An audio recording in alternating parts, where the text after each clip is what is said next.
I just spent 7 months living in France as a language assistant, so if you are someone who is interested in teaching English abroad or in France, or joining the Tapif program in particular, then this video is for you.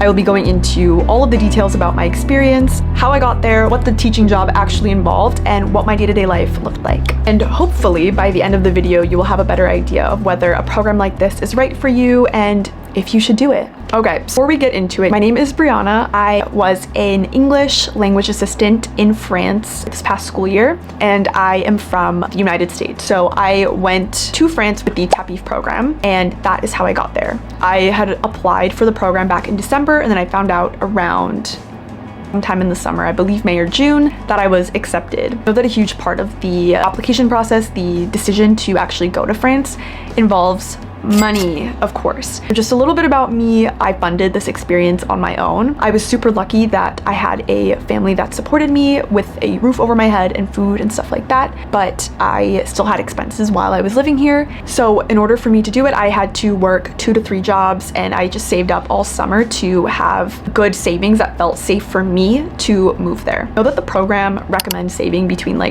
think $2,000 or $3,000 dollars or euros before you come, but I would suggest maybe between 3 and 5 if you are looking to travel and actually make the most out of the experience. Part of the application process is choosing regional preferences. I can make a whole separate video about the application process and about this in particular, but I think it is super important. You can either say that you would prefer the region or the type of environment, meaning are you more interested in being somewhere urban or somewhere like a small or medium-sized city or somewhere rural? And do you care more about that or the actual region where you are placed? For me, just because I didn't really care too much about the region, I mean, I would have loved to be in the south of France, but I also was kind of aware it was going to be more expensive. Same with Paris. I just really wanted a simple, easygoing experience. And I was also really open-minded, which helped a lot. In my application, I did say that I preferred the environment more, which was a small to medium-sized city. And luckily, even though I didn't get my regional preferences that I put, I did get a city that was small to medium. Therefore, I was pretty happy with my placement. So where I was placed,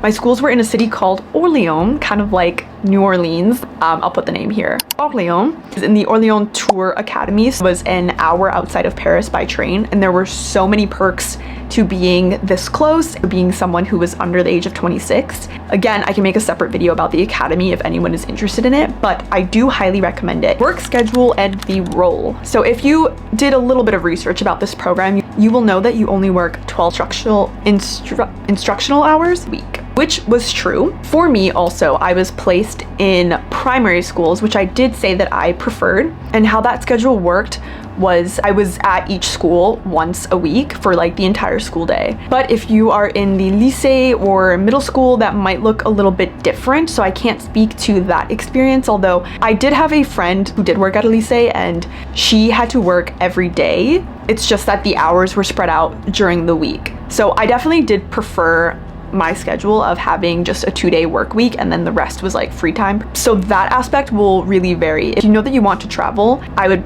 potentially recommend choosing the primary school option, just because I think that the schedule might give you the most flexibility and you are more likely to have a long weekend that you can take advantage of. Note about primary schools. I was actually placed in 2 smaller schools, so I visited all of the grade levels, all of the classes, but I did know of other assistants and friends that worked at larger primary schools, so it just depends on the size of your school and the teachers that want a language assistant. If you are placed in more than one school, it is not guaranteed that they will be in the same area. In my case, both of my schools were actually in the same suburb outside of Orléans, so technically I could have lived in that suburb if I really wanted to, but I wanted to be in the city center and be close to everything just because I was only going to be working 2 days a week. It didn't make sense to spend most of my time in the small suburb. There wasn't a whole lot to do there.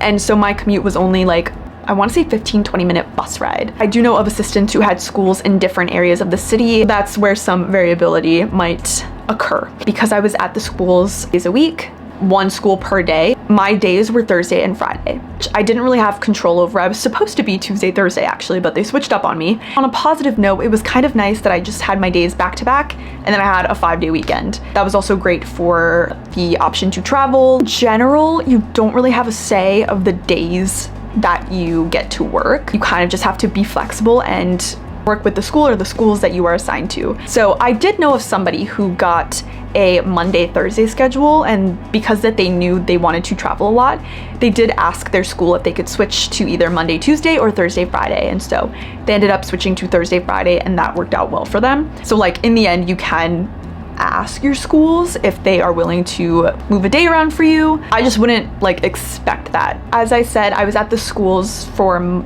either the entire day or most of the day. The classes in France actually start at 9 or like 8:50 and they go until 4:30. So schools are open around the exact times that parents are at work, which is really nice. Something else to note, I mean, I had to be at school, of course, a little bit earlier. So like I would get there between 8:30, 8:40, and like it gives you time to do any last minute prep like printing or making flashcards, stuff like that. I can break down like the elementary school experience a little bit more because it is super interesting. It's so different from the US at least. But it taught 1st grade through 5th grade, depending on the school and what teachers want. You will be in each classroom between 30 to 60 minutes. You're supposed to be with the younger kids for the shorter amount of time and the older kids with the longer, it's like 60 minutes. But this all varies to like really what the school needs, what the teachers need. It's totally dependent on the schools. Another thing that is really common about this experience is that it is titled as a language assistant job, an assistant. However, in 9 out of 10 cases, I would say, you will be the English teacher. I don't say this to like scare you, it's literally just the fact of the matter. From what my coordinator kind of told us, a lot of the teachers are either really shy about their English level and just like don't want to show you their English / like be as involved. They kind of see you as someone to come in and take over the class for like, again, between 30 and 60 minutes. I'm supposed to leave you alone in the classroom though, and you are also not responsible for like any disciplinary actions. I had some teachers that were really, really involved and I was truly an assistant for them. That was great. That made my life a lot easier. But for the majority of my classes, I was kind of responsible for teaching the class and entertaining them for that time slot that I was there. Now, some teachers are really helpful and will tell you exactly what they want to work on. That is really great. I'm sure for many people, this might be your first teaching experience. It was mine. So I didn't really know how to go about it, what the progression would look like. You should have a progression sheet. If they do not give it to you, ask for it. They're supposed to have one and they're supposed to be going off of it, which you can go off of as well. So I had some teachers that were really helpful in providing that and guiding me a little bit, but I was largely responsible for the lesson planning, the games and activities. Some teachers will offer insight and like advice. I would say be prepared to definitely be leading the classroom. Something to note too that me and one of my roommates did was we sent an email to our teachers saying like, hey, I don't have teaching experience. The job that we're here for is to assist. It would be really helpful if it's structured so where we can do that and not be solely responsible for teaching, because that is not what the job is. Certainly not what we were paid to do. So that is what I will say about teaching. Some of the tasks that they will ask you for and that are normal are to lesson plan a little bit, assist in maybe like finding activities or making activities. For example, something at least for the elementary school level that was really fun was doing like a color by number or a little like word search type of thing for whatever theme you're working on that week. For the really little kids, it's great to read books to them or to sing songs. You can ask your coordinator if they have any resources like books or flashcards or songs that they might know of, and you can use that. Something else about the school day that I want to mention, like when you're actually there, you will have a 2-hour lunch break, and then they have 2 recesses pretty much between the morning and the lunch, and then after lunch before it's time to go to school. And these recesses are usually between 15 to 30 minutes, depending on the school. So that's a nice little break to just like breathe, get ready to move on to the next class. Moving on to what living in France was actually like. I lived in a small city called Orleans. It was pretty lively. I mean, there was like a designated street for like bars and restaurants. We had shopping, we had cafes. And it was such a cute experience. And the thing is why I'm so grateful that I cared more about the environment rather than the region is that there are probably cities like Orleans in so many regions of France. The region itself is not what mattered to me. It was more so the environment. I had really easy access to Paris, to main train lines that could get me around the country, which I was able to take advantage of. And that's what I wanted to from the experience, was to explore my region, explore the country, and being in a small or medium-sized city will allow you to do that. But when I wasn't socializing with people or traveling, my downtime, I mean, I was reading, studying French, watching French shows or movies, and just like trying to immerse myself in the culture further. Something else that I think is important to mention is that living abroad is in a lot of ways just like living at home. A lot of my time was taken up by cleaning, cooking, going grocery shopping, doing those like very mundane things just in a new country. The experience is not going to be dreamy and exciting the entire time.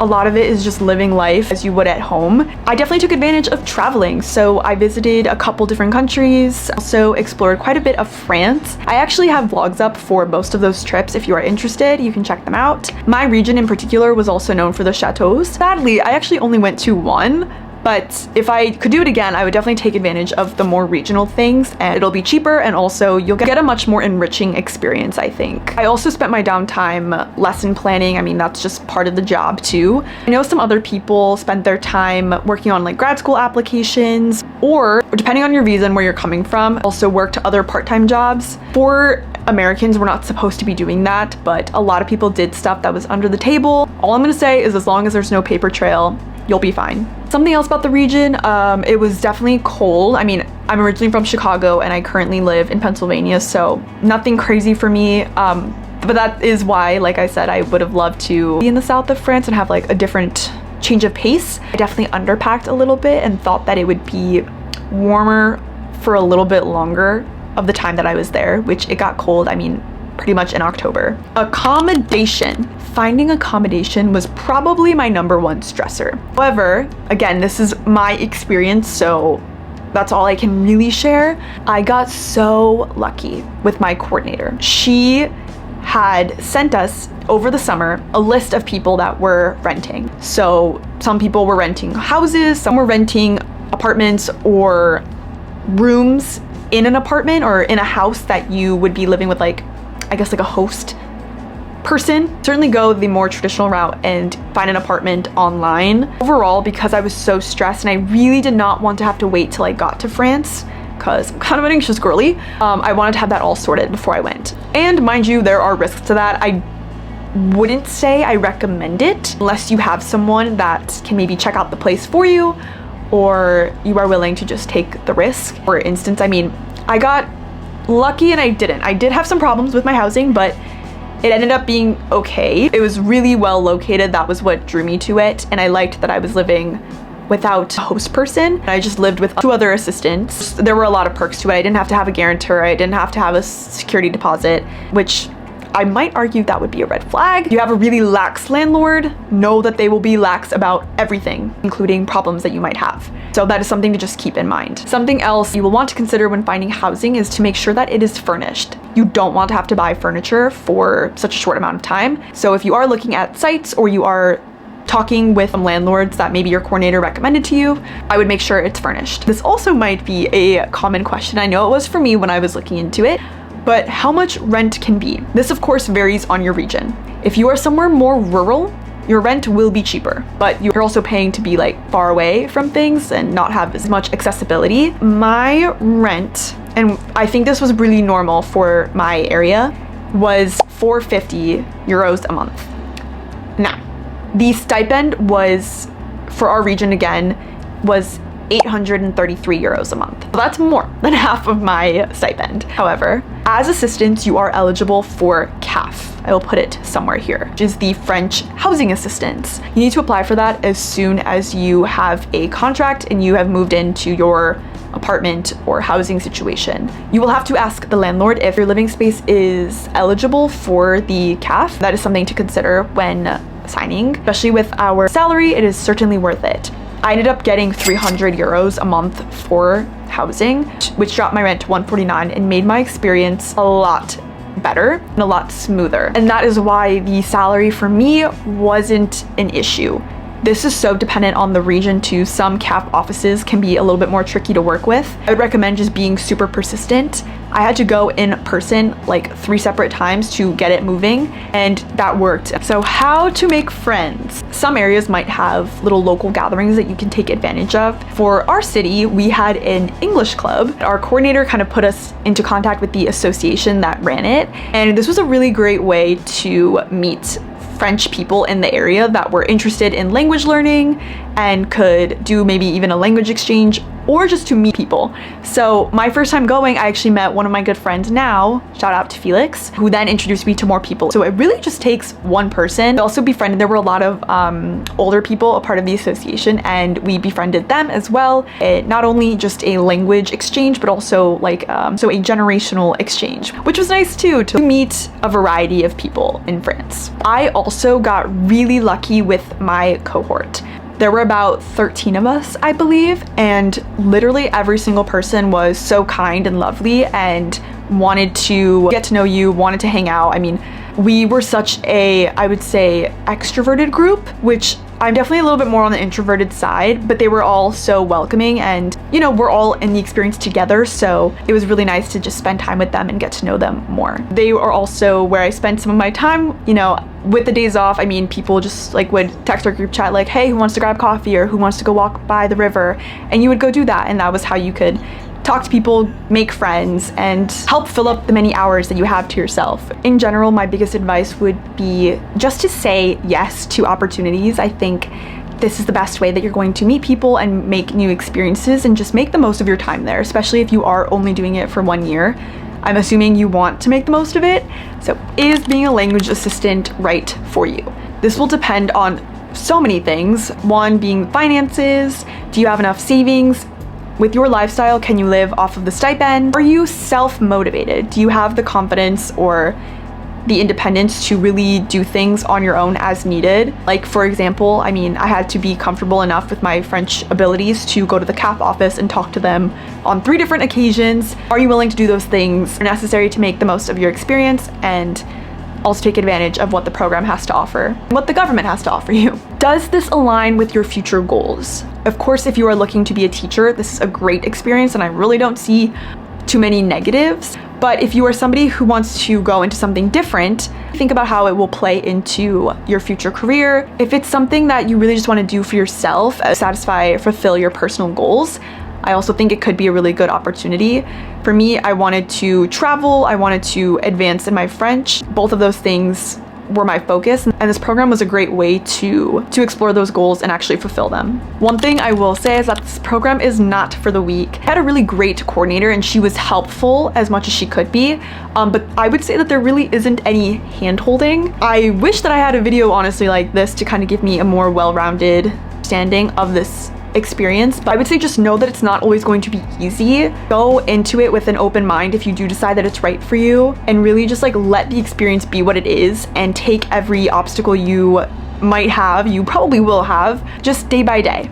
You will be okay, you will survive. I genuinely think that I had a really great experience. Of course, there were ups and downs several times throughout my time in France, but I think that that's normal. You can't expect it to be perfect. If you have any questions, please leave them in the comments. If I missed anything, please let me know. I'm happy to make more videos about this topic because there is a lot to say. This was just a really quick overview of what my experience was really like and what it really means to be a language assistant. Anyway, I really hope that this video was helpful and gave you some valuable insight on what the experience is, if it's worth it for you. This was really just like my honest review of it. If you do decide to go to France, bon chance. I wish you the best time. It is really what you make of it. If you want to have a good experience and you put in the effort to, you will have that. If you are interested in more videos like this one or more travel content, stay tuned. That's what this channel is going to be about. And also I think I'm going to integrate some like French practice in here. Feel free to follow along if that aligns with you. If you stuck around this long, thank you so much for watching. I hope you have the best day,